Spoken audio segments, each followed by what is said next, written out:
Hello, my friends. I'm Mr Dilly, and welcome to Mr Dilly Meets. Yes, we are back. Today we meet six incredible authors. We're going to hear snippets from their amazing books. We're going to discover the amazing worlds and wonders they've created. And also, we're going to find out about what they were like as kids at school. Welcome back. Mr Dilly Meets, new chapters, back to school special.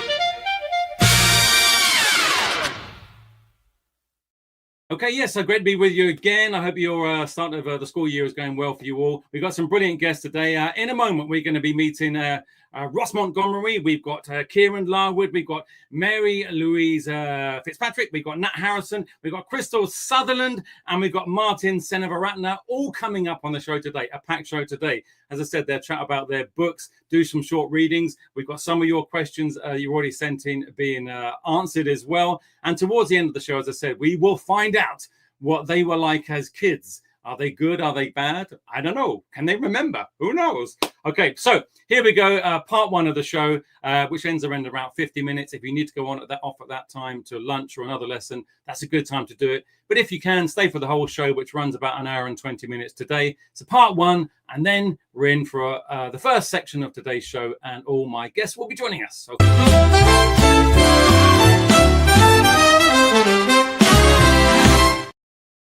Okay, so for those of you who may have watched Mr. Dilly Meets before, we have a fairly new feature called Book in a Blink, in which all the authors get 15 seconds. It used to be a minute, but by popular demand, it's now been reduced to 15 seconds to talk about their book. So we're going to play the titles, and then I'm going to bring all the author guests in, and so they will magically appear after the titles. So here we go, Book in a Blink.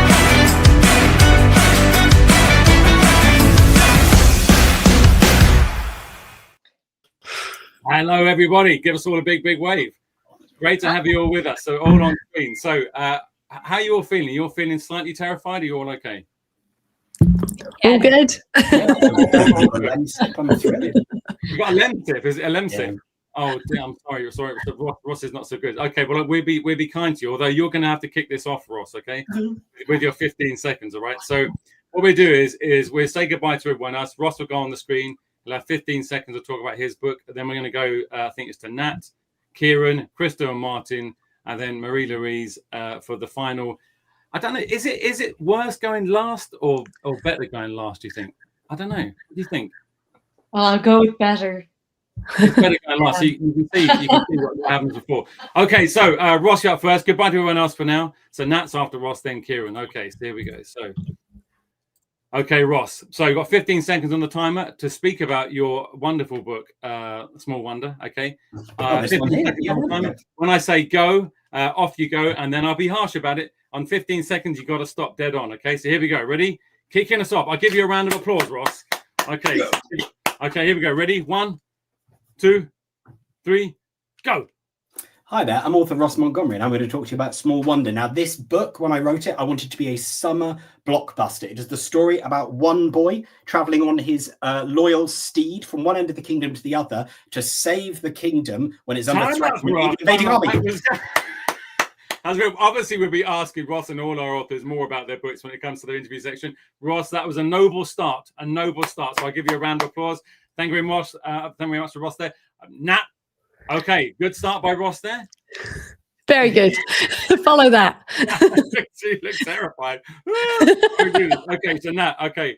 Now you can do some limbering up or stretching if you like, or you can just... I'm ready. I'm limber. Okay, so 15 seconds, Nat, to speak about your wonderful book, The Girl Who Raced the World. Here we go. 15 seconds, go. It is the story of 11-year-old Maggie Appleton, who gets caught up in a daring gamble to race around the world in 80 days. And it's a reimagining of what I think is the most rip-roaring adventure story of all time. That was with time left over. Yes. Look at that. That is very distant. I'm very impressed by that. Now that does set a bit of a tall bar for who's coming up next. So I'm going to give you a round of applause to Nat for that. Well done. Okay, next up is Kieran coming up next. Here we go. So Kieran Larwood. Okay, Kieran. Now I'm ready. I'm Dunk in the middle here. Okay, so we're talking about Jed Greenleaf today. So 15 seconds, Kieran, to speak about Jed Greenleaf starting now. Off we go. This is my book, Jed Greenleaf. It is set in the 18th century, but it's alternative history. So it's got magic, it's got pirates, it's got highwaymen, it's got battles, it's got adventure, it's got spells, magical creatures. And... That's it. I know it's quick. Blame the kids. They asked for this. They demanded it. This is what we've got. So Kieran, very, very good in the middle there. Okay, Kieran, a bit more from Kieran in just a moment. And we have... Okay, right. Come on, Krystal. Okay. We're going to try and do 7 seconds each. Are you going to do 7 seconds each? Yeah, we're going to switch over halfway through. Do you want me to tell you the halfway point? Do you want me to say? No, that's right. Right, we're going to just wing it. You got it. You got it all there. That's cool. Okay, so talking about time lions, we have over here. So we can give you 15 seconds. Here we go. So 1, 2, 3, go.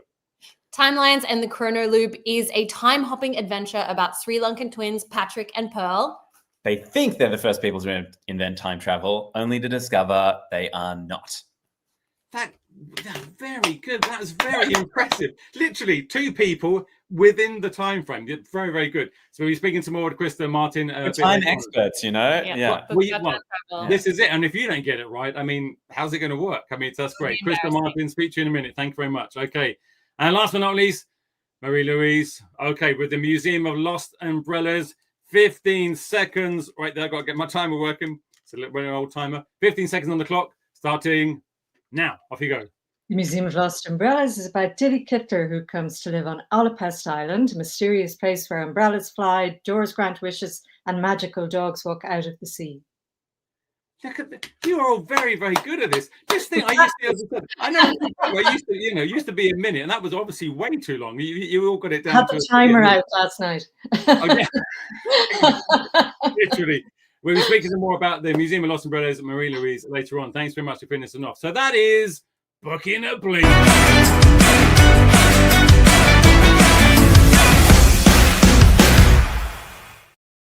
Okay, so let's go for a little bit more of a deeper dive and also get a reading from all of our authors. We're going to kick off with Nat Harrison. Welcome back for The Girl Who Raced the World. You got a little taste of what the book was about there. A couple more questions coming your way to find out a little bit more about it. So welcome back, Nat. Thank you so much. Nat. Okay, I got us all warmed up, didn't it? I'm sweating. Literally, I am. I wasn't even doing it. So it's great. So you finished your 15 seconds there saying about you inspired by obviously 80 days around the world and stuff. Was it that kind of gave you the kind of inspiration? Because so your main character is Maggie. Was it that gave the inspiration for her to go to so many different diversion, different locations around the world? Was it that book or your own love of that anyway? Or have you done a lot of that yourself? Yeah, actually, I have done a lot. I've been very lucky, and my first 10 years of my life, I didn't really leave the country. I didn't leave England. All of my adventures were had in the southwest of England. But then when I was 10, so around the same age as Maggie, we packed up all our belongings, moved halfway around the world to Hong Kong, and it was amazing. It felt like stepping through a doorway into a brand new world that was, interesting and a little bit scary. But that a lot of the wonder and the excitement you see from Maggie is from my own experience. That's quite incredible. That's a huge move at that age. Were you excited or really nervous or a bit of both at that age? I was excited, really excited. And then I got there and everything was very different and very interesting, but also very scary, and for somebody who's 10 years old. So, it took me a little minute to find my feet. But when I did, I made so many great friends that were Chinese, Malay, Burmese, American, English. I tried foods that blew the top of my head off. And when we came to leave Hong Kong 3 years later, I didn't want to leave. And when I got back to England, I was really homesick for Hong Kong. I bet you were. Your character Maggie, her experiences in the book. Can you talk about a couple of those and how it makes her kind of grow within the book? You're just saying about your own kind of little journey there. Well, what about talk about a couple of those and how it kind of develops for her? Absolutely. Well, like Maggie, like myself, she'd never been outside of London before. So the first time she gets on a steamship, she feels pretty queasy, and it takes her a minute to get her sea legs. Similarly with, she goes on the Orient Express or the Brindisi Express across Europe, and she's never been on a train before, and it's like a palace on wheels. And so a lot of that excitement of new experiences, she sees a lot, she does a lot. She realizes there's a detective on the loose chasing them, and she has to find out and solve a few mysteries along the way, not just the ticking clock. So yeah, pressure's on for Maggie. Yeah, so tell us a little bit more about the actual story. So we know about the travel thing. We know it's going to take her around the world, and it's inspired a little by your own experience. So tell us a little bit more about what the story and what she has to kind of face in that, and get us all excited about the story. Brilliant. She actually gets caught up in this daring gamble within the first few chapters.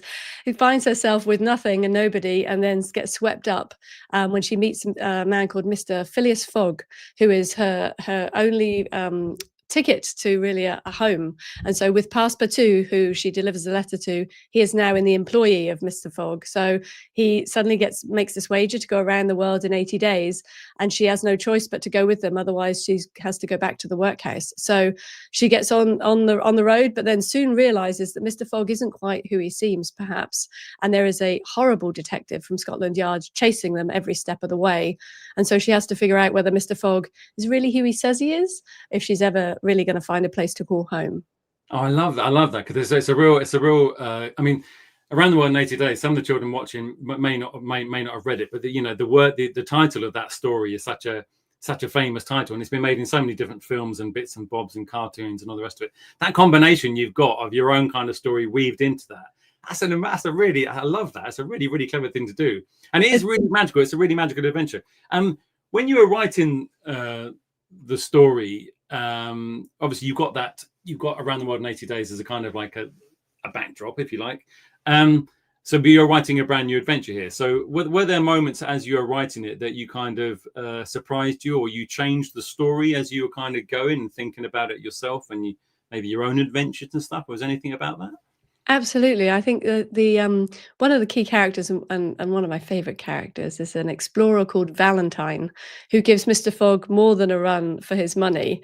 And Valentine was a lot of fun to write, and that's an addition to the story. And I tried to bring in a few characters that were addition, because I love the heart of the original story, but for today's readers, it needed more pace, it needed more characters, and obviously we're seeing it through the eyes of an 11-year-old person. So having some child characters in there to excite young readers was really a focus. So there's Jack the cabin boy, there's Devian the elephant tracker, and I had a lot of fun coming up with the characters, and they really are like my friends now. I know that sounds a little bonkers to say, but I had so much fun with them going on the adventure around the world. Do you find you can give us a little reading in a minute, I know, but do you find that there's bits of yourself in all of them, or some of them, or what do you think? There was a lot of my granddad in Passepartout. My granddad was Welsh rather than French, but he is a beacon of chaos. He was a beacon of chaos, and he loved to bake and he loved to eat. And he thought everything could be every issue could be solved with a cup of tea and a piece of cake. So there's a lot of my grandfather in him. There's definitely a lot of me in Maggie and in Valentine, and a little bit of me in Mr. Fogg too. So yeah, there's a little traits. I've never met your granddad, but every issue can be solved. Listen to that, kids, with a cup of tea and a piece of cake. 100%. And there's an awful lot in that. So just remember that. You're going to give us a little reading now. So I'll hand over to you to give us a little taster of The Girl Who Raced the World. Here we go. Brilliant. So this is when Maggie, she's left all alone, and she has a letter to deliver to a sort of mysterious stranger called Passepartout. But the letter falls into the wrong hands, and she has nowhere else to turn. So she has to knock on the door and hope the stranger will help her. So this is just after she has knocked on the door of number 7, Savile Row. A muffled cry came from inside the house, followed by a flurry of footsteps. When the door swung open, so suddenly Maggie stumbled backwards, tripped off the doorstep, and landed with a thump on the path. Mon Dieu! A voice bellowed. Strong hands lifted her effortlessly into the air and placed her back on her feet. The face staring back at her was most peculiar indeed. It was covered with creamy white soap, all except for a black, bushy moustache that seemed to twitch with a life of its own. More surprising was the man's state of undress. He wore a shirt with no waistcoat or jacket, and his trousers were rolled up to the knee, revealing a large pair of stockinged feet. "I am sorry, mademoiselle." The man's French accent rolled softly in his mouth. He bent down, sending blobs of shaving soap sliding off his chin. "Are you hurt?" Maggie shook her head, trying to ignore the painful ache in her knee. The man pulled out a large yellow handkerchief from his pocket and began wiping suds from his face. I thought you were Mr. Fogg, returning. I did not have time to shave before my interview, and he is très particular. The man spoke very quickly, all of his words tumbling out. He said if I wanted the job, which of course I do, I must always be sure to... He trailed off, dabbing the last of the soap away. But you are not Monsieur Fogg. He waggled his eyebrows. So how may I help? Maggie's tongue refused to move. If only she still had Maman's letter, there would be no need to say the words. Maman would have explained everything, made him understand. I'm here. I had a letter, but... Her heart hammered against her ribs as all her words slipped away. The man smiled warmly. I find it best always to take in the air before I speak. He sucked in a deep breath and puffed out his chest. In with the air, out with the words. Oui? Maggie took a deep breath, then blurted, Are you Monsieur Jean Passepartout? She pronounced the name precisely, sounding it as Maman had, Passepartout. A broad smile spread across the man's face, making his eyes dance. Mais oui, I am he. That is me. He bowed so deeply, Maggie felt his nose would bump into his knees. Passepartout, at your service. Great character as well. Lovely character. Thanks for that from that. Just a very final question. Nat is back later on our other section of the show. But what message do you hope young readers, maybe perhaps sort of reluctant readers, can take away from Maggie's adventure? How do you think that would inspire them in that sense? Absolutely. I mean, I've had so many people say to me, if they do have a reluctant reader that comes into the bookshop, or a parent or a caregiver, and says, I have somebody that's not really able to get into books, they always hand them an adventure story. And I think there's something amazing about a fast-paced race around the world that is really nostalgic for parents and grandparents, but also just fantastically new for young readers. So I hope they'll get swept up in the journey of a lifetime. That's brilliant. Nat, thank you so much. So The Girl Who Raced the World is out now. So get racing around the world. Nat, we'll speak to you a bit later on. Okay, thank you very much.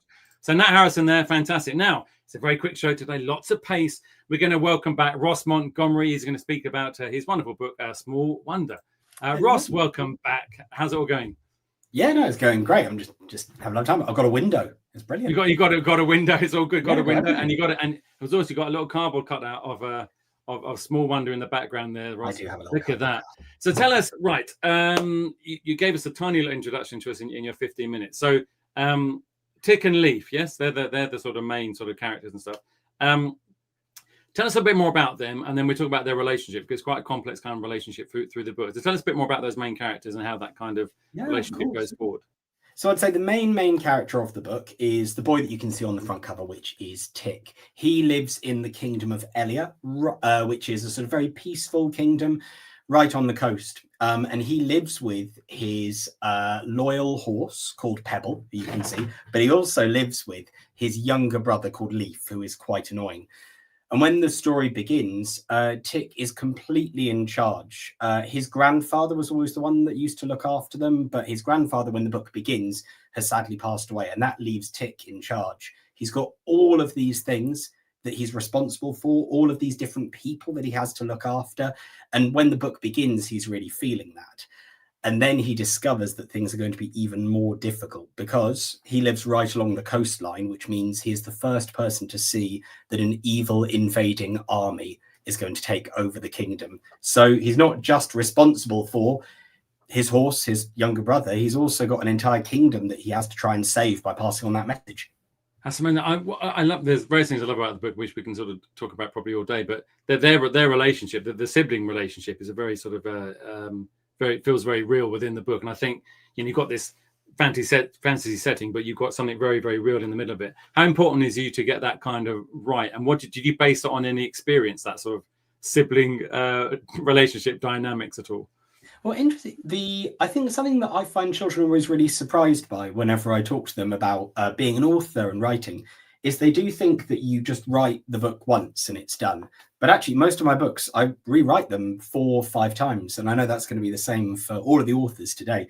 When I first wrote the book, Tick's younger brother, Leaf, was actually a baby, very, very, very small. And we realized after I'd written it the one time that it would be so much better if that younger brother was able to talk back to him and they could, spar off each other a little bit and sort of annoy each other.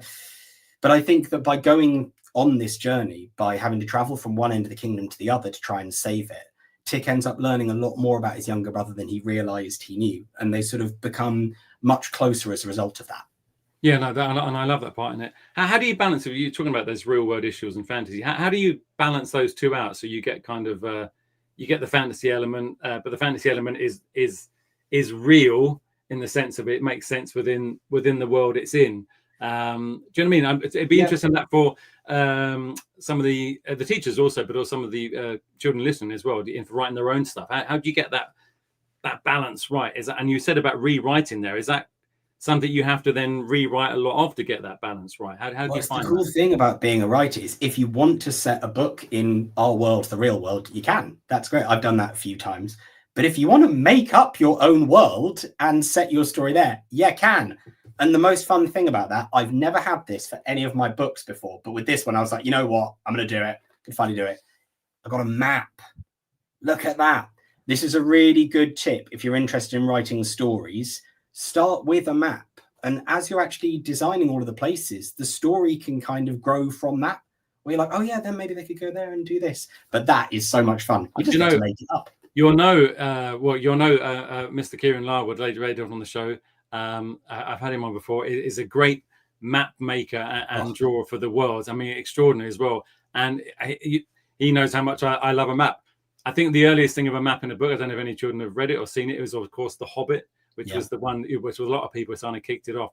But was that map kind of a really good place for you to sort of start but also add ideas to as you were kind of drawing, because you're thinking in a different way then, aren't you, when you're It's definitely that. I knew that what I wanted to happen was Tick was going to start his journey at the coast of the kingdom, and he was going to go all the way to this fabled castle called King's Keep. And the sort of story goes that anytime the kingdom is in danger, then the whole kingdom can just go to this one castle that's so perfectly fortified and protected against any enemies that no enemy will ever be able to get inside. And I thought, well, that's perfect, because he's going from one place just to one other place. And so what I got to design was, what obstacles is he going to encounter along the way? You know, he's not bouncing around. He's going to meet bandits who are going to try and stop him. He's going to meet sort of rogue knights who have their own story. He's going to get all of his stuff stolen. But of course, a really important part of this story, and one I'm going to touch on in my reading, is that when Tick is making that journey, he is being followed by a sort of mysterious figure, and he doesn't understand why. Okay, and talk about the reading. Could you give us that reading? That'd be brilliant to hear. Look at that. Yeah, here we go. So look at that, leading straight in there. It's fantastic. Okay, Ross, I hand over to you for the reading. Here we go. Oh, fabulous. So just to sort of catch you up on what's happened at this point in the story, Tick has seen that this army is invading from across the ocean, and he realizes they have to run straight away. Now, luckily, he's got a bag of supplies in his cabin at home in case he ever had to do that. So he runs back to the cabin to discover that there is a man standing outside looking in. It was the first person that Tick had seen in weeks. A man clad in black from head to toe. He was turned away, peering through the window so that Tick couldn't see his face. But he could see the bow that was slung over his shoulder, the quiver of jagged arrows at his back, catching the sunlight at their tips, and the curved dagger that he was drawing from his belt with a black gloved hand. Tick stood paralyzed. It was a bandit. It had to be. They always turned up around winter once food was scarce. Grandfather had even given Tick his old sword, the handle worn smooth with the blade still razor sharp in case one of them ever tried to break into the cabin. But Tick had left it in his bedroom. Why hadn't he brought it with him? So stupid. There was a sudden shriek from the sky. Automatically, Tick crouched down in the ferns. A dark shape was circling the trees above. A hawk, swift and deadly, sharp as flint. The stranger sheathed his dagger and held out a gloved hand, and the bird instantly swooped down to meet it. Tick could see that there was a roll of paper tied around its leg. And with a swell of horror, he understood who this man really was. He wasn't a bandit. He was a hunter. When the Dreenish army invades, Grandfather had told him once, they won't just send over an army. They'll send over their deadliest assassins first. Hunters, they call them. Why? Tick had asked. To clear the path, Grandfather had said.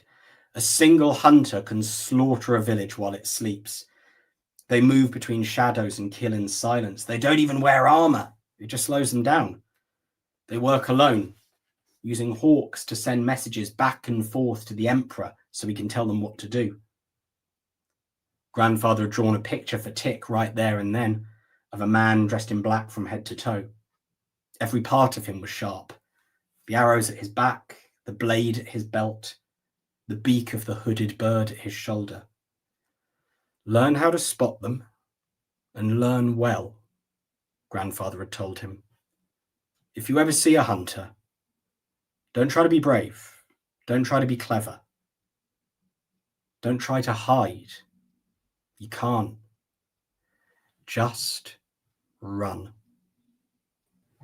And that is exactly what Tick does. I feel slightly traumatized now, Ross.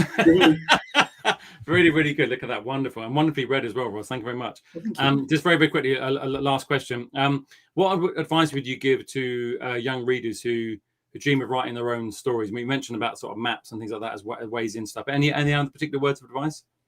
I would say the thing that holds most people back is they think that when they write a story, you have to get it perfect in your head first, and then you write it down. It's about making no mistakes. And every author in this session will tell you this. You make so many mistakes. And the trick is, I guess, what I said earlier, I rewrote this book 4 or 5 times. And while that might sound annoying, having to rewrite a story again and again, it means you don't have to worry about getting it perfect. Just sit down and write it for fun. And anything you have to change, anything you need to fix, you can. It's the easiest thing in the world. That's brilliant. Ross, thank you very much. Ross will be back for our author panel very, very soon. And of course, at the end, when we find out what Ross was like at school. Okay, Ross, thanks very much for now. Thanks very much. Thanks a lot, Ross, too. Thank you. Ross Montgomery there, Small Wonder, out now as well. Now, time to welcome my next guest. And then we have all 3 of our first guests, including this man, for our little mini author panel where we have some of your questions to ask them both. Please welcome Kieran Larwood. Hello, Kieran. Welcome back. Hello, welcome how back. you doing? Great. Always good to have you on, Kieran. Always good to have you on. And I hope you've Thank you. enjoyed listening to Nat and Ross so far. Amazing, Right. yeah. So, Jed Greenleaf. Now, tell us a little bit more about Jed Greenleaf. So, obviously, you've written lots of different books. We've got obviously, the incredible series, Podkin, One Ear. If you haven't read those books, read them. They're just unbelievably magical. They're beautiful. But tell us a bit more about Jed, who Jed is, and the sort of world that Jed's in, first of all. So it's set in the 18th century in a kind of an alternate history. So I've changed certain things in my timeline, and it's 18th century England, but it's a world where magic exists. And there's 6 guilds, and each one has their own amulet, which gives them certain powers. So there's the Guild of Leaf, then they have tree magic. There's the Guild of Fire magic. The Guild of Iron, they can cover their skin with metal. There's a Guild of Bone, who can talk to ghosts and raise the dead. The Guild of Feather, who can talk to birds. I think that's all of them. Oh, and the Guild of Claw, who can turn into bears. And they have a competition every year called the Arthenfest, where they have like a big battle. They have to collect these glowing globes. Whoever collects the most is the winner, and they get to run the country along with the Queen for the next year. That's right. Your book, what you write about, obviously animals with human traits. What kind of keeps drawing you towards animals with these human traits? Is that a good way for even some of the children writing to write about animals? Is it a good way to express certain things perhaps that you couldn't do if they were human characters, or why is that? I'm not sure. I mean, children absolutely love animals, don't they? And everyone finds animals very cute and appealing. And I think, yeah, it's a very easy way to kind of display characteristics. For example, a fox is kind of cunning, isn't it? And a wolf is dangerous. So it's a good way to kind of characterize, I think.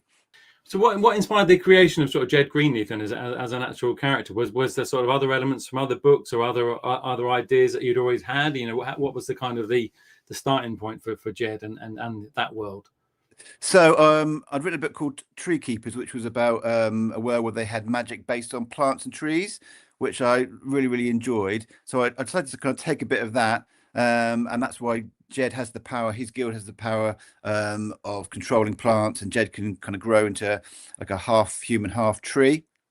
The actual idea, though, just came from I was getting my son to sleep one night. I read him his bedtime story, and then, as usual, I always fell asleep first. And I was just kind of drifting off to sleep, and I started having this kind of half dream. I was still a bit of awake, but I just saw this airship, and it was dropping these stars over the side. Image. So I jumped out of bed and went and jotted it down in my notebook, and then from that it came the idea of this contest where the guilds battle against each other. Yeah, so it was in a dream. It came from a dream. Yeah. Wow, that's unbelievable, isn't it? That's incredible. So always write down your dreams, because they do go, don't they? So you sort of get them down straight away. That's amazing. Oh yeah, and dreams ideal. I have notebooks to hand, so whenever I think of anything, I just jot it down before I forget it. Yeah, definitely. So there's another handy bit of advice, kids and teachers. Have a dream, write it down. You never know what's going to come from it. We mentioned with Ross about the map drawing in the book. Is that one of the ways? I mean, your worlds are so immersive and so kind of they're so big as well. I'm thinking about the Podkin books, where it just kind of goes across a kind of a map bit by bit as we go through the books. Is that the way that you start? How do you make them that kind of complex with their own backstories and the whole kind of world that makes sense? What are ideas and tips for that, if anybody wants to do that? So yeah, if it's a fantasy story in a fantasy world, definitely. I mean, I was inspired by Tolkien, who wrote The Hobbit. He said when he wrote The Hobbit, the first thing was he drew a map. So that's what I always do. That now I always sit down, draw a map, and yeah, as Ross was saying, as you start drawing it, the story starts appearing, and you start thinking, oh, my characters could go there, or I could put like a forest there they have to go through. So you can actually use it as a way to kind of plan the story. But Jed obviously was set in the alternate version of England, so I had to go to history books for that. So that's another good source of inspiration, actually. So I read lots and lots of history books about the 18th century, and it's a fascinating period in time. There's pirates and highwaymen and all sorts of things, and that can inspire you as well. Yes, brilliant. Can you give us a little taster of Jed Greenleaf, and then we just got a quick question for you afterwards, and then we've got our panel with Kieran back on that. So I'll hand over to you for that now, Kieran. Okay, here we go.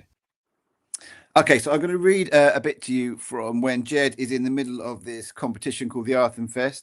So he's been kind of thrown in at the deep end. He's battling against his other guilds, and he's running around in this dark foresty punch bowl, this kind of arena, and he's trying to find these glowing globes to win for his guild. Jed pounded up the slope, desperate to escape the hidden den and the murderous champions of iron and fire. His feet, made heavy by the weight of his wooden skin, smacked into the damp mud of the bank, digging footholds as he heaved his way upwards. His gnarled hands grabbed at sprouts of dead bramble and tangles of grass as he clambered, breath rattling in his chest. From over his shoulder he heard a crackle, a roar, then a sudden flare of light lit up the scrub around him, and something hot punched into his shoulder. He smelt burning cloth and hot oil as his coat burst into flames. Firebomb! Syndra was using her magic to throw flasks of blazing liquid at him. Praying his wooden armour wouldn't catch alight, Jed reached the top of the bank. Just as she launched a second one, he felt it whoosh past him before bursting against a tree trunk ahead and exploding in a splash of sparks. But Jed was already at the fence of woven hazel, and he smashed through it before diving to the ground, rolling in the damp leaves to put out his burning clothes. As he lay there, soggy moss all over him, his shoulder quietly smouldering, he saw a cluster of fireworks shoot up into the air. 5 or 6 in quick succession, lighting up the woods around as if it were daylight. There were yells from down in the hollow as the hooded servants of fire and iron began to climb up after him. And, with all the blazing light everywhere, they would instantly find him lying on the floor like a toppled oak. He had seconds, maybe less, to get away before he was caught and dragged down to face Syndra and Edwin. And Jed knew that once he was back in that secret dell, he would never set foot outside it again, at least not alive. Gasping, groaning, he pulled himself upright and charged off, heading for the deepest, darkest patches of wood he could find. Brilliant. Another great story from you there, Kieran. Just finally, and you've already given a bit of advice to sort of young readers and creating their own worlds. If they some people that they sit down there and that they want to draw something and they're like obviously terrified of that, or put in, if they want to use words to do that, what's a great starting point, do you think, for just words? Is it just to sort of empty your head, or what would you say? Is there a good starting point for them? I remember when I first started trying to write, there's a really good exercise you can do. And then you set a timer for, you start off with a short period of time, like 5 minutes. And then you just have to write, and you're not allowed to stop. Even if you're just writing, I can't think, over and over again. But you've got to write continuously for 5 minutes. And you could write about an idea or something you can hear or something you can see. And it just helps you get into the flow of writing. And then obviously, as you get better at it for 5 minutes, increase it to 10 and then 15. But yeah, and you're not allowed to stop. The pen or pencil isn't allowed to stop. Great. I know, and it's a bit like that. It's a bit like your dreams. I wonder what spills out of your mind. We don't even know it's there. It comes out on the paper. Yeah, That's so really much trapped in there. Yeah, I bet there is. So Kieran's staying with us. We're going to welcome back Ross and Nat for now for our first Ask the Author. So thanks, Kieran. Back in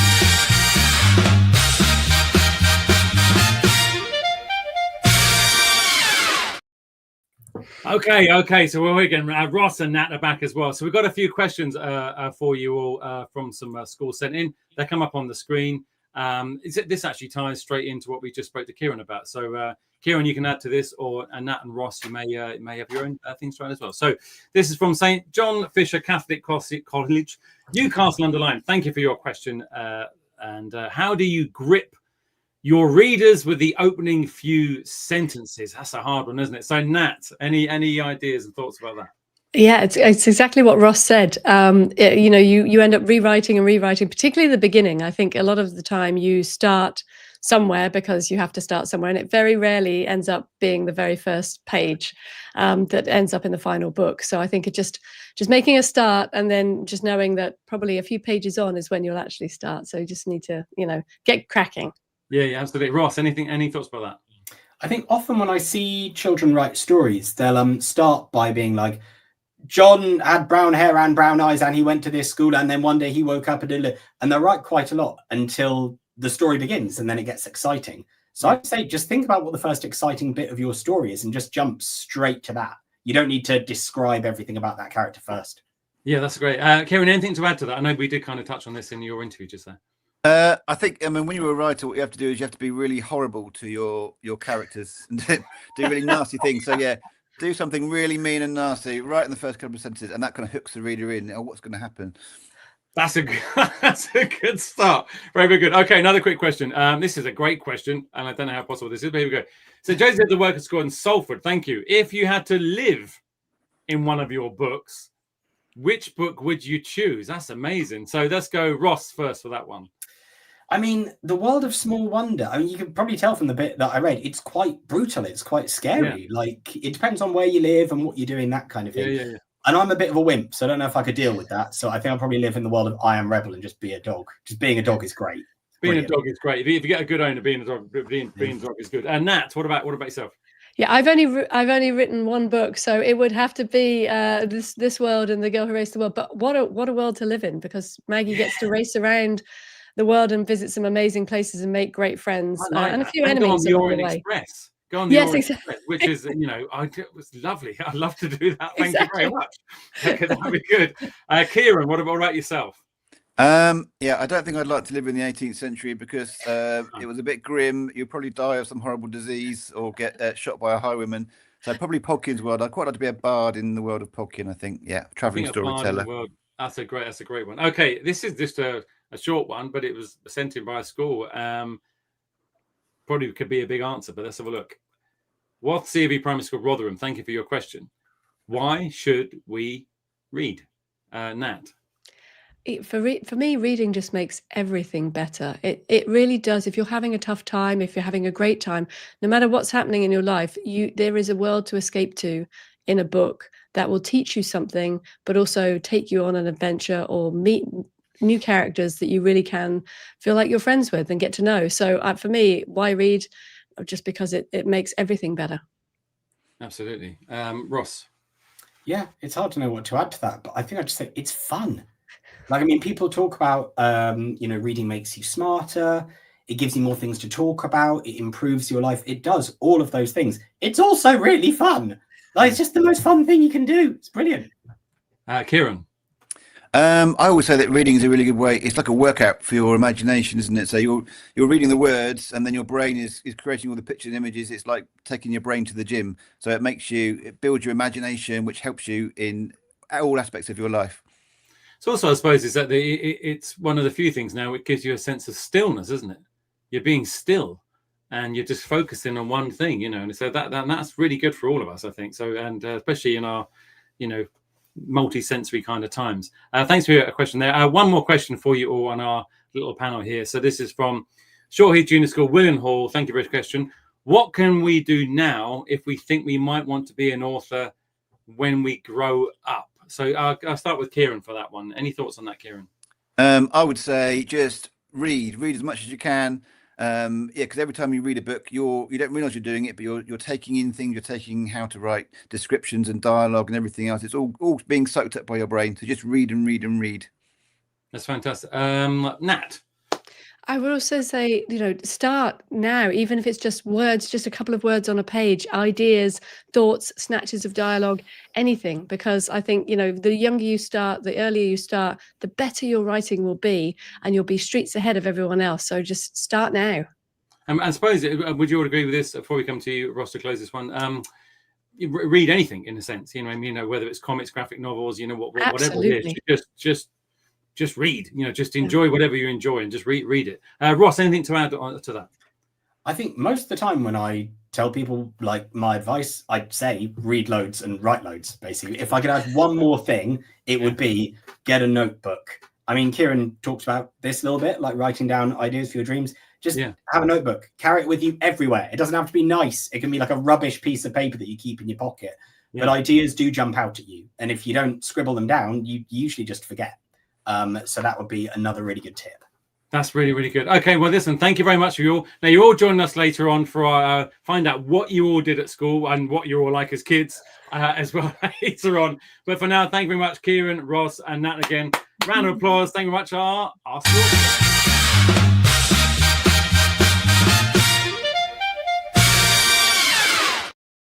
Okay, so we're going to now meet my next guest and welcome back to speak about the Museum of Lost Umbrellas. It is Mary-Louise Fitzpatrick. Here we go. Welcome back. Welcome back. How are you? Grand, thank you. Fantastic. So you told us a bit about, it seemed a long time ago now, the Museum of Lost Umbrellas. Tell us a bit more about the story of this and the sort of the main character in it, and kind of without giving too much away, what happens in this book. I hand over to you to tell us a bit about that. So Dilly Kittler is a young girl who lives in Bristol, and she has lost her mum and she has no one to live with. She's sent to this island she's never heard of, Alapest Island, to live with a grand aunt she's never met before called Aunt Florence. And little does she know, but the island is actually full of magic. Everyone on the island, I am giving something away here, but everybody on the island is descended from witches, and they're all kind of ashamed of that, and they're suppressing their magic. But it starts to leak out everywhere when Dilly arrives, because Dilly and a boy called Callum, who also comes for the summer to the island, and they discover the Museum of Lost Umbrellas, which is about to reopen after years. And these three things come together to reawaken the magic on the island, which draws a rather nasty character to the island, a guy called James Ledreed, who is anti-magic. And he's been looking for magic to kill all his life. He's a witch hunter.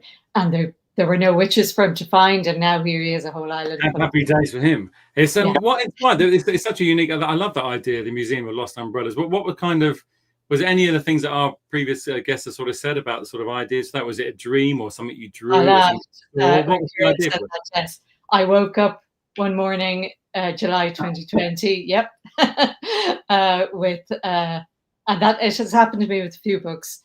I woke up with this idea of a museum with these unusual magical umbrellas on an island. Now, later in the day, I remembered that 3 years previously, I'd been on an island called Peaks Island in Maine in the US, and that I had been walking by a very ordinary house and noticed a little sign in the window, and the sign said, the Museum of Umbrella Covers is closed for the season. And I just thought this was the most hilarious idea, that somebody would have a museum in their front room and it would be umbrella covers. And obviously the idea had gone into the back of my head and it came back out 3 years later as this. Do you know, that's what was amazing. I mean, to sort of echo, I think it was what Kieran was saying about, you know, sitting down there and just, you know, having a time and just writing, but don't stopping writing, just write where everything's down there. Because as you said, for you, there's stuff in there that it's all in there somewhere, isn't it? Your memories and stuff, even though if you think, I can't remember it, everything's in there. So it's amazing what kind of, you know, comes out 3 years later on and then just pops into a dream. That's incredible. That's incredible. I love that. I love that idea. In the book, obviously, we've got the magic, we got the witches, we got the bad guy, and it's a wonderful, wonderful story. We've also got a lot about friendship in there and teamwork within the book. Not just for yourself, but for those children maybe writing their own stories. How do you develop those themes of friendship and teamwork within the book? And they're not always things that go smoothly. So how do you do that? Like Ross was saying, there are a lot of layers to the writing. So, you know, in my first version of the story, Dilly was only 6 and she had an older sister who was the main character. When I came back to it a year after I'd written the first version, I realized Dilly was more alive than Rue was. So I got rid of her older sister and aged Dilly up. And Aunt Florence was dead and she was only present in her will. And I realized she was more alive than a lot of the characters. So she was brought back and put in. So it's very fluid and you have to be prepared to kill your darlings, as they say, get rid of things and go with the things that are working. So mistakes are really important because they're not really mistakes. It's just process. And I suppose for kids writing, I would say, whatever you do, don't worry about neat writing. Don't worry about spelling. Don't worry about crossing out bits. If you saw my early drafts, a complete mess. I can't hardly even read them. So don't worry about mistakes. Also, I suppose punctuation, just empty your head, just keep writing, just right. Yeah. You can all do that later on, can't you? Just get those ideas out, whatever they come. And as I think, as Ross said, it said if you can't think of anything to write about the fact that you can't think of anything to write about. And it's amazing where even that leads as well. That's great advice. Just a quick question. There's a great question before you have a little reading for you. If you could make your own magical umbrella, what powers would it have? Oh, Lord. I know. In the real world, I guess.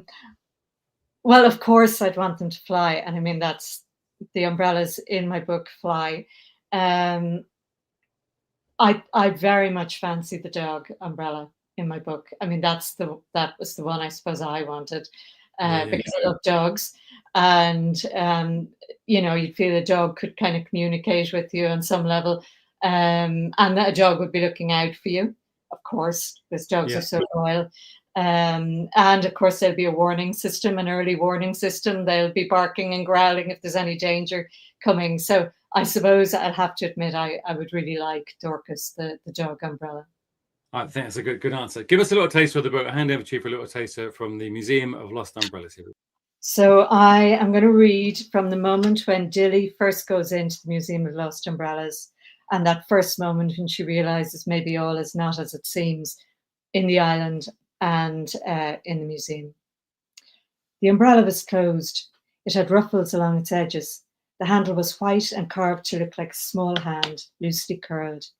Dilly leaned closer to examine the carving, and as she did so, she felt her own hand reach out to touch the fabric. Mustn't touch, she told herself, but her hand went on reaching and her fingers brushed briefly against the shiny canopy.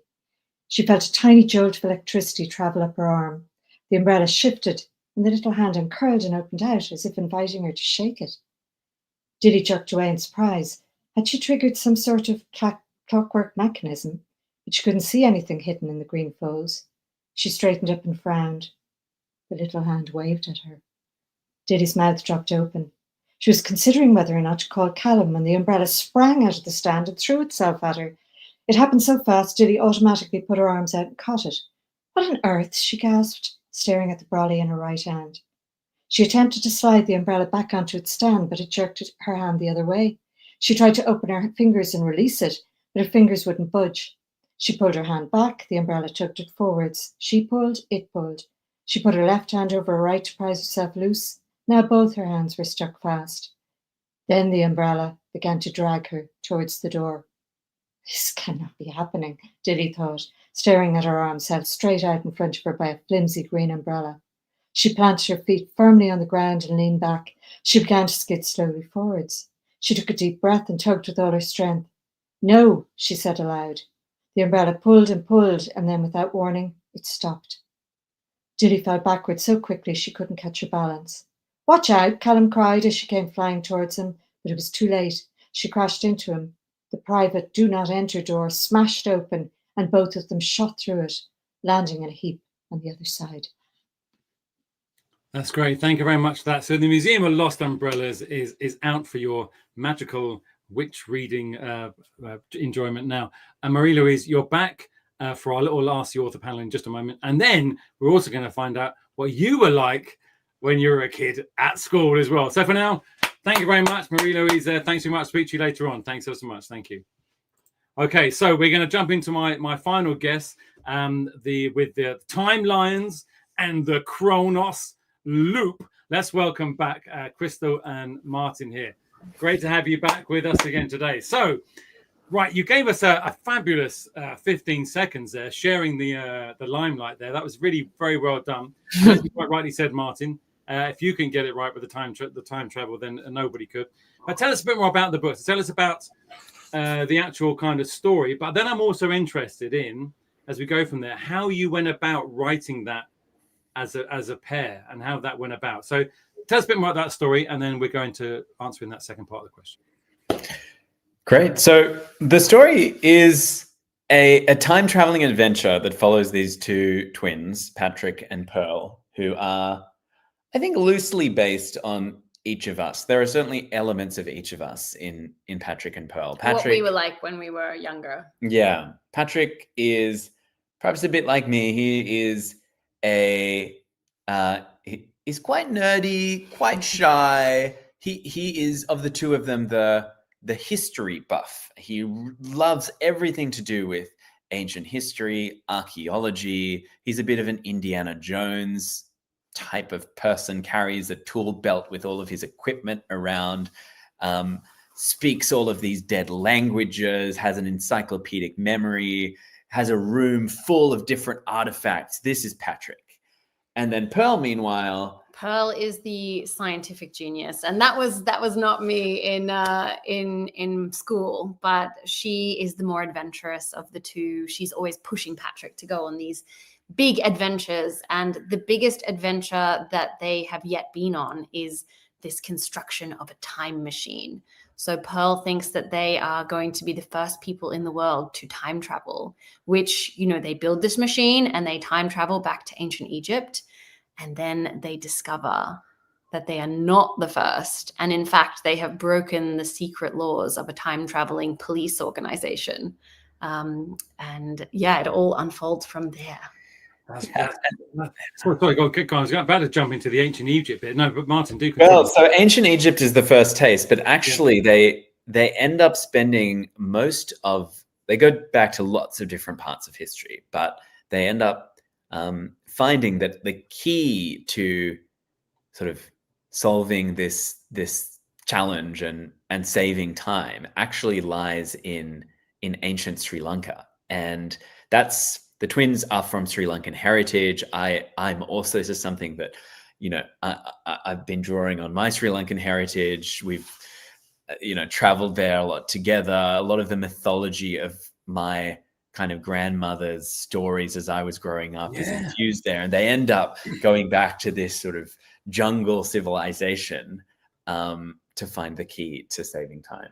I think that's hold it there. I'm just going to put up, just so the school to know, part 2 is now officially part 2. We're going to put this out, and then we're going to take up from what you just said about the Sri Lankan mythology, the Egyptians, and then find out a bit more about Martin and Krystal writing together. Here we go. Part 2. If you need to go, great time, and you can catch up later on. Otherwise, stay with us to the end. Here we go.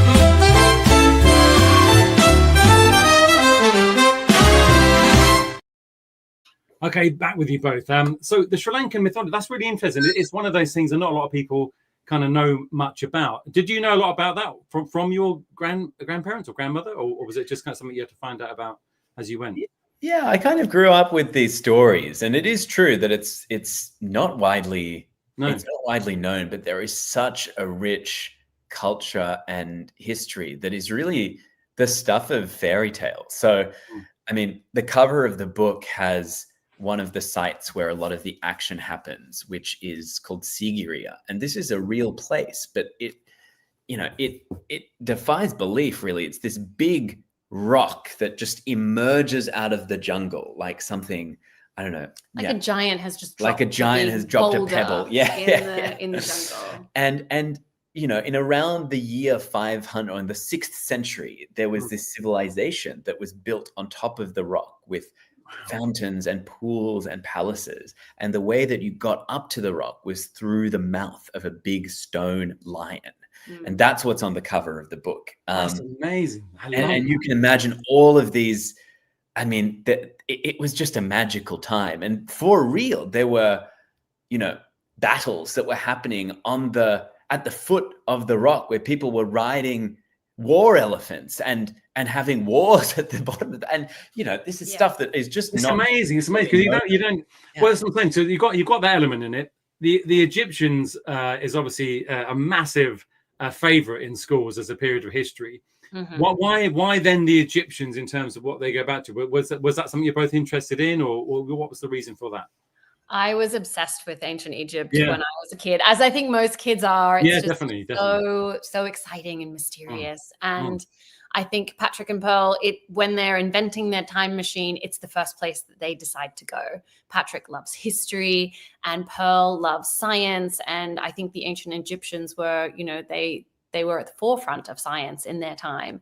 And so that's the place they decide to go. And like all good time travelers, they know that they're not supposed to change anything or touch anything because it could have vast implications for the way that time unravels from that point. But they accidentally, I'll just spoil it, they accidentally slap a mosquito and that just completely alters and destroys the timeline entirely. And that's what brings them to the attention of TIME, the Interdimensional Misconduct Inquiry. That's really cool. Love that. Love that. It's amazing. Just a little thing like that. It's a brilliant, and it ripples through time. Right. Okay. Before you give us a little reading from this, tell us about that working together on a book and sort of writing it together. How do you do that? Is it just ideas and one of you writes it? How do you work with that? We brainstorm the ideas together as a very kind of collaborative process. And then the way that we wrote this book was we did it chapter by chapter. So we would outline each of the chapters and then we would kind of just go away and each person would write a chapter and then we would come back and read them to each other. And then at the end, it was just this process of making sure that everything flowed really nicely and that it kind of felt cohesive. And then who had the fun? If there were certain ideas that say you had, Martin, for example, and Krystal said, "Oh, I don't really like that one. I think this one's kind of better." How do you do that? Do you just kind of like say, "Well, okay, we're gonna have so many of these," or is the editor or whatever gets the final say? How does that work? Well, there are a lot of things to bargain for. You can trade washing up duties, you can trade other chores around the house, and writing supremacy just becomes one chip. I've had to learn to share because this is my kind of full-time job. I am an author, by day, and Martin does something different, and it's kind of a something he does on the side. And so I've certainly had to learn to be like more sharing than I usually would in my own creative. Yeah, which is always a good thing. It's always a good thing. It's a good thing. Okay, give us a little reading from this. We'll hand over to you. Give us a little taster of timelines and the Chronos loop. Okay, Martin is going to read a little section of when they first used their time machine and go back to ancient Egypt. There was only blackness, infinite and terrible, and then suddenly it was replaced by blinding light. Patrick's ears were ringing, and it felt like his eyeballs were melting inside his skull. "We're dead," he thought as he looked into the white brightness. It didn't work. We died. But then, wait, he could smell something. Was that manure? Patrick blinked. Blinking was a good sign. Blinking meant that he was alive, surely. He blinked again and realized that the blinding light was, in fact, the sun, a brilliant disk hovering above him in a pale blue sky. That was a good sign too. "We're alive," Pearl said as she sat up and looked at her fingers. Patrick, we're alive. The fact that you're so shocked by that deeply concerns me, Patrick said, groaning. They were sprawled out next to each other on the side of a sand dune, baking under a bright sun. As Patrick sat up and squinted into the desert, a camel walked past him, followed by another, and then another. An old man in a tunic hobbled along behind them with a long pole. I think you've got some camel poo on your strange sandals there, young man. Patrick looked down at his feet. A camel turd was squelched into the tread of his sneaker like a melted ice cream cone. Well, that would explain the smell. Normally, this would annoy Patrick a great deal. He was quite fussy about his possessions and deeply disliked getting them dirty. But today, he couldn't help smiling. That was Egyptian he was speaking, Patrick said to Pearl when the man and his camels had passed. Ancient Egyptian. And I understood it perfectly. The polyglot patch really works. Pearl scoffed. Of course it works. I made it. Pearl, Patrick looked around. He still felt pins and needles in his hand where he touched the chrono loop, and he noticed that his fingernails had turned faintly green. There was also a strange taste on his tongue. Was that sour candy? I think we did it. Pearl was quiet, her dark eyes wide with shock. I think we just invented time travel, she said softly, as though she couldn't believe it. Then, suddenly, she was up, jumping and whooping and hollering at the top of her lungs. We invented time travel! Woohoo! Ow! Pearl slapped her arm and pulled her hand away to reveal a squished mosquito. Next time, let's remember the bug spray. Patrick heard the sound of voices in the distance, in the direction the camels had been heading. Do we have time to take a look? Theoretically, we have. Stop saying theoretically. Fine. Pearl checked the chrono loop. The nanodiamond battery should last for thousands of years. She looked like she was bursting to add theoretically. But let's not push it on the first trip. I'll set a timer for 5 minutes. But just remember, anything we change here could mess up the entire space-time continuum. So be careful. Look, but don't touch anything. Don't mess up the future. Understood. And it was all the mosquito's fault. What can you do? Now, you're going to stay with us. Thank you very much for that. We're going to ask the author. We're going to bring back Mary-Louise, and then we're going to bring everyone back for our finale today. Thank you very much. Krystal, Martin, speak to you in just a second.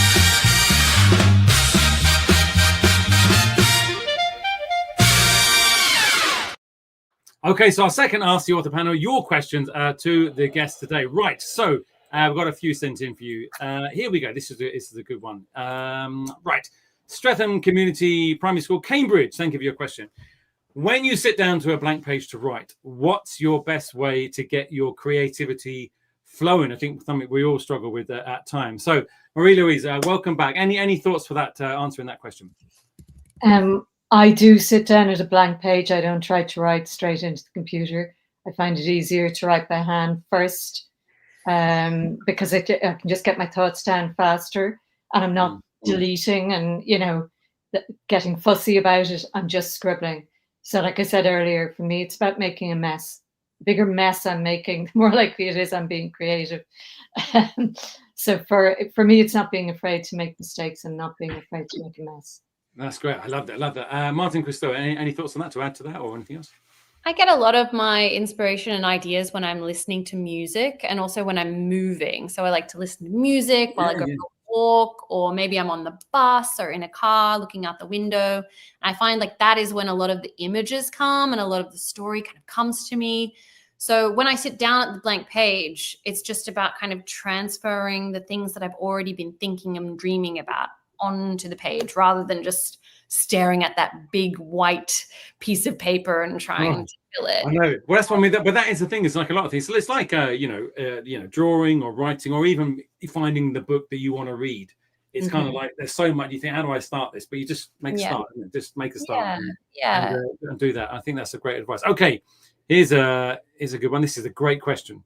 It might require a bit of prep for this, but if it is, Penkridge County Middle School, Stafford. Thank you. If you could be a character in another famous book, I love that. Who would you be and why? I mean, that is brilliant, isn't it? So, Mary-Louise, any thoughts about that? Because there's probably a few, isn't there? I'm probably going to go for one that a lot of, women would go for who read the book when they were kids, Little Women.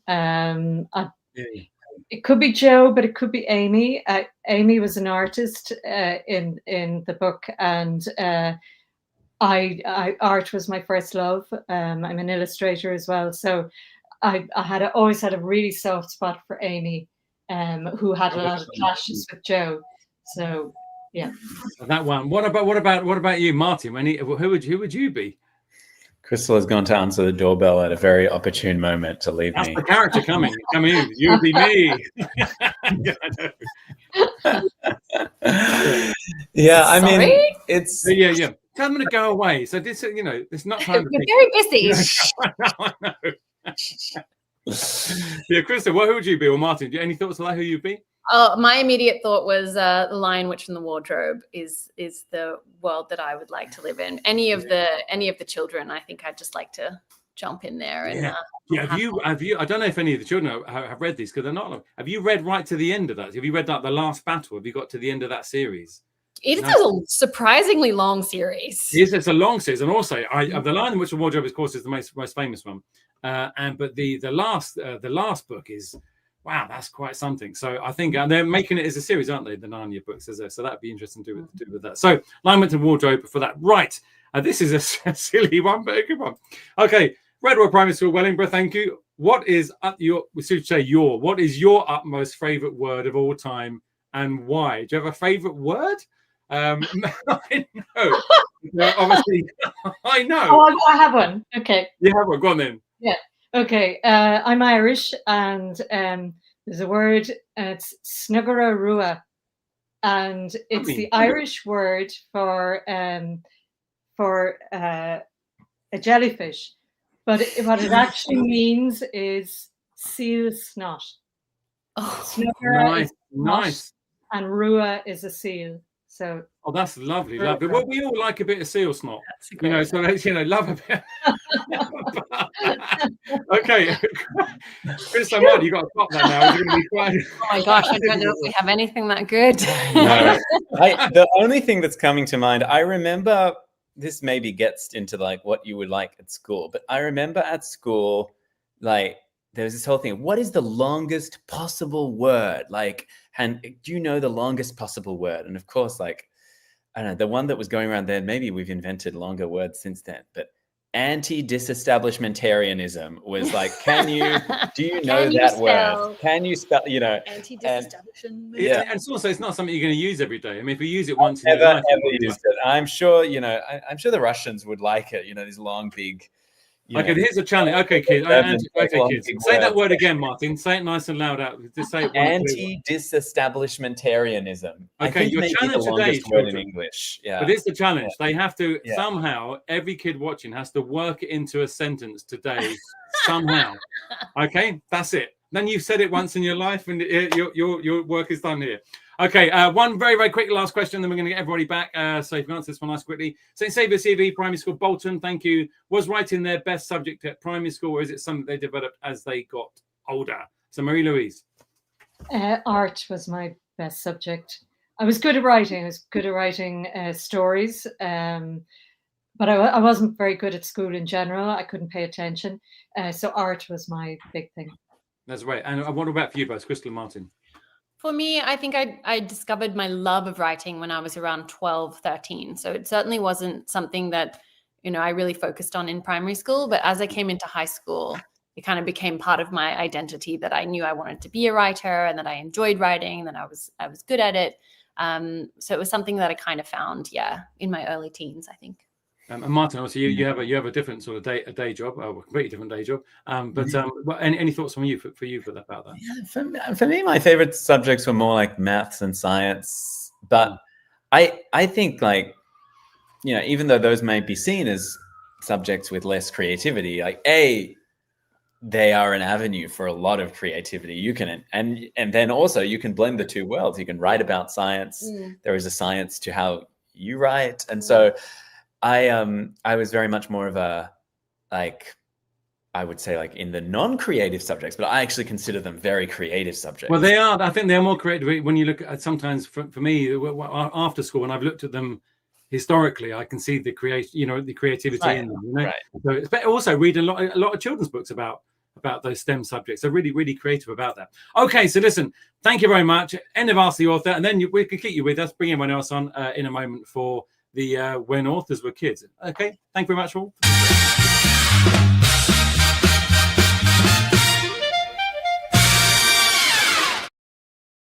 Okay, our final bit today is When Authors Were Kids. We're bringing them all back for some questions, find out maybe some little secret stories about when they're kids and what they're like at school. And then we're finishing up for today's first show back today. Okay, so here we go.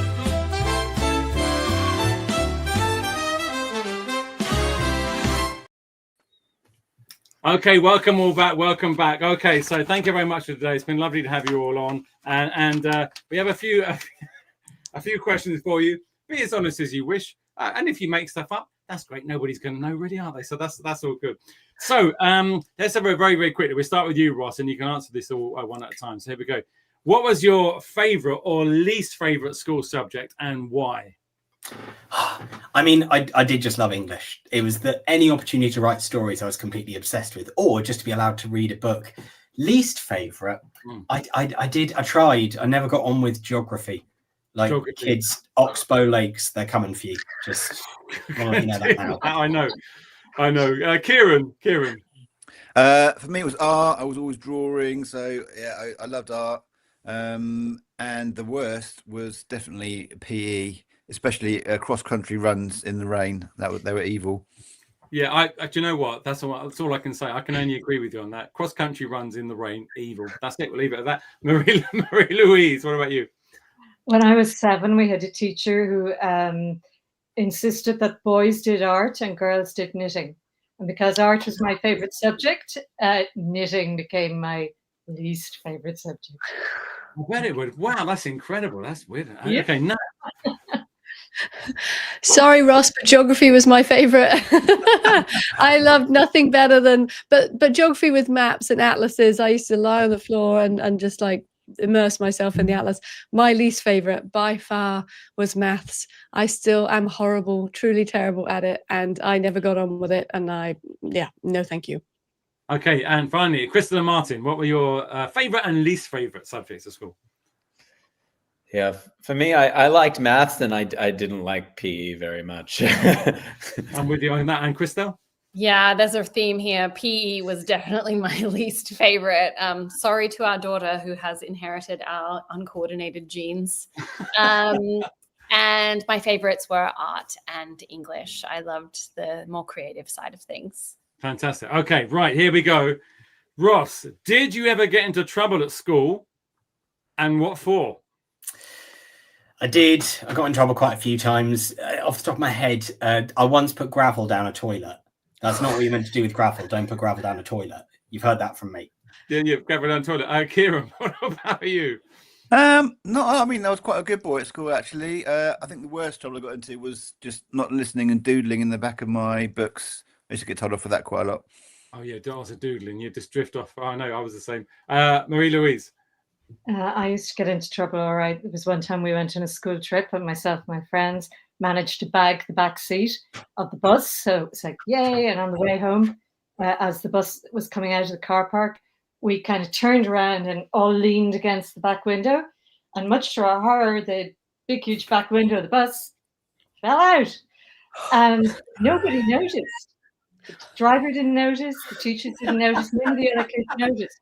And we, of course, thought it was our fault. So we said nothing. And 50 miles later, back at the school, we got off that bus very quickly and went home and were peppering all night thinking we were going to be in trouble the next day. We never heard anything. Of course, an adult, I understand, the driver would have been horrified at what could have happened because a child could have fallen out the back window.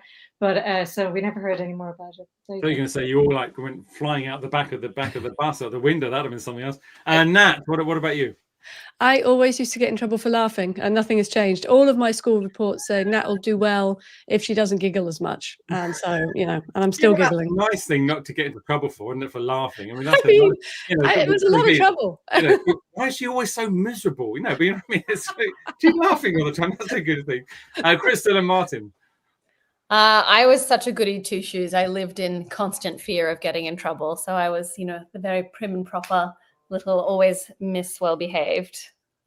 Martin. I was always late, and that's still a problem. Um, My school was very strict. We started at 8:23 in the morning, and every minute was patrolled. So I just couldn't deal with that. Why 8:23? That's very precise. Because then you had 3 minutes to get to class, which began at 8:26, and then it was all, partitioned out. 3 minutes. That sounds fun. That sounds fun. Okay, so let's stay with Krystal and Martin. We work backwards. Okay, what was in your lunchbox on a really good day? Or what did you have to eat at school on a really good day? Oh, well, I'm from Australia, so a good Vegemite sandwich was always. Vegemite? That's good. Yeah. Martin? I came to love these, but my mum made very experimental sandwiches that would usually include some sort of there would be let's say ham sandwich, but with inside, or carrots and onions in a sandwich. Very unusual things. That's kind of unusual. She's Very an unusual. Was there any particular reason for that? Was she just sometimes it would be excellent, sometimes two very clashing flavor profiles. Was that just her own kind of way of going, let's see what worked and throw it all That's together? right. She's very, Was she just trying to be really cruel? Let's put those together. She still does it. You'll find strange fruit in many of the things that she cooks. Really, but that's cool though, isn't it? It's good. Nat, what about you? Piece of granddad's cake. That's a winner for me. If there was nothing else in that box, if I had a piece of cake, it was a good day. With you on that, Mary-Louise? Nutella sandwiches. That's what you got to say, really. Haven't you? Say anything else, Kieran?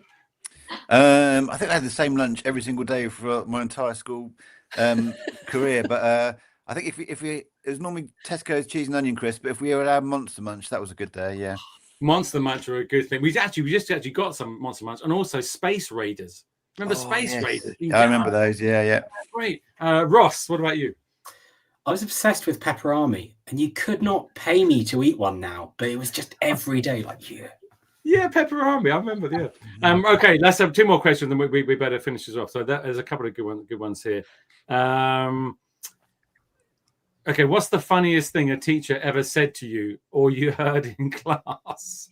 Is there anything you could remember, or maybe you saw? I don't know. Kieran, let's jump in with you. Kieran, anything? I can't remember from my school days, but I used to be a teacher. I taught reception. The children used to say some funny things. I'm trying to think of a funny one. I remember once I asked them what the capital of England was, and one of them put their hand up and said E. That too. Okay, Nat, what about you? I had a teacher tell me a joke that I still tell if I'm trying to cheer someone up. Is why did the cow win a prize? Because he was outstanding in his field. There you go. I love it. That's very, very good. That could be one of the first traits we've had on the show for all these years. It was very, very good.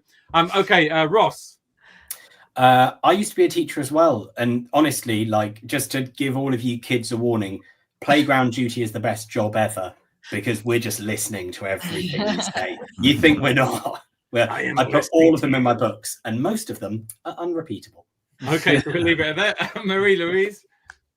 I got caught hanging out the window, looking to see if the teacher was coming to warn the other kids, and the teacher was a nun, and she spotted me, and when we came over, she didn't know who it was. She said, "Who was that hanging out the window?" And I owned up immediately, but I was right at the front of the class, and she said, "How did you get from here to there?" And she was being sarcastic, but I took her literally, and I said, "I walked, sister." And there was silence, because it sounded like I'd been really cheeky, and she was a young nun, and she just burst out laughing. So the whole class. That's good. Just a thing there, Marie-Louise, that there's been 2 window incidents reported here. So it's just, I think we're all thinking the same thing. Stay away from windows.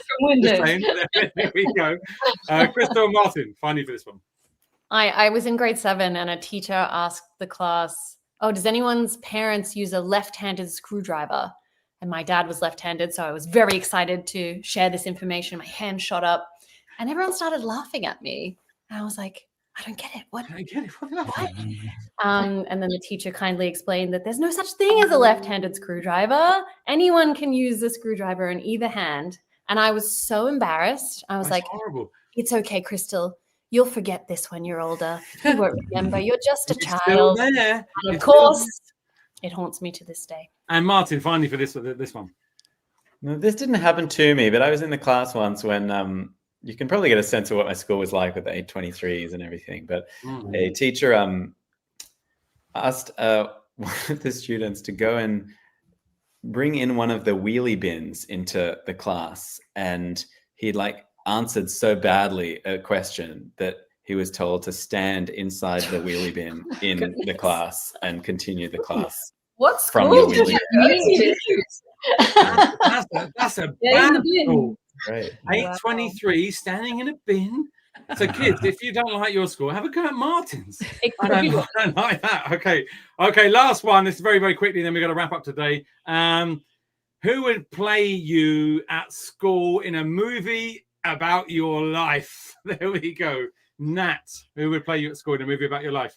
I'm going to say Millie Bobby Brown in Enola Holmes, because she tries really hard but is super clumsy. She also likes a bit of martial arts, and I was a big martial arts fan when I was a kid. So yeah, I love that she kind of is a bit haphazard and clumsy but tries really hard. So that's kind of me. Ross, who would play you? I don't trust anybody else with it apart from me. It's going to be me in shorts and like mud all over my face, gravel in hand. I love that. Oh, Mary-Louise.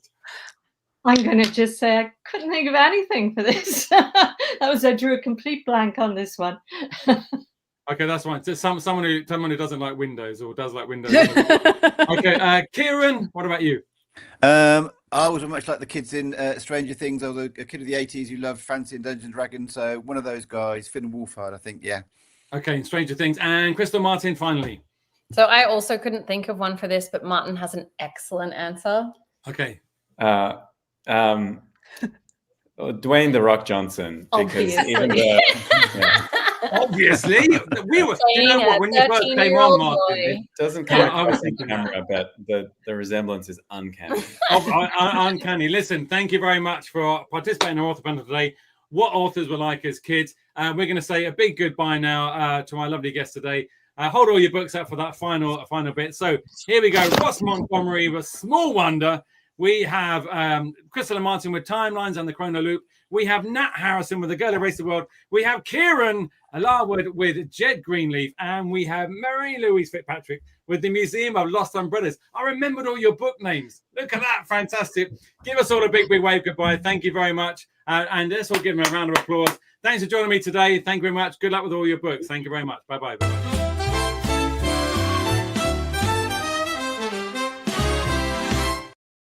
That leads me to say goodbye to you as well. Thank you very much for watching me today. This stream is available to watch for 7 days after today's date. If you're not watching it live, you can watch it then. Thank you to all my guests, and I hope this has inspired you, giving lots of ideas and lots of fun and encouragement. It leads me to say, my name is Mr Dilly, and it is goodbye from me, and it's goodbye until next time from me. Goodbye, my friends. Goodbye.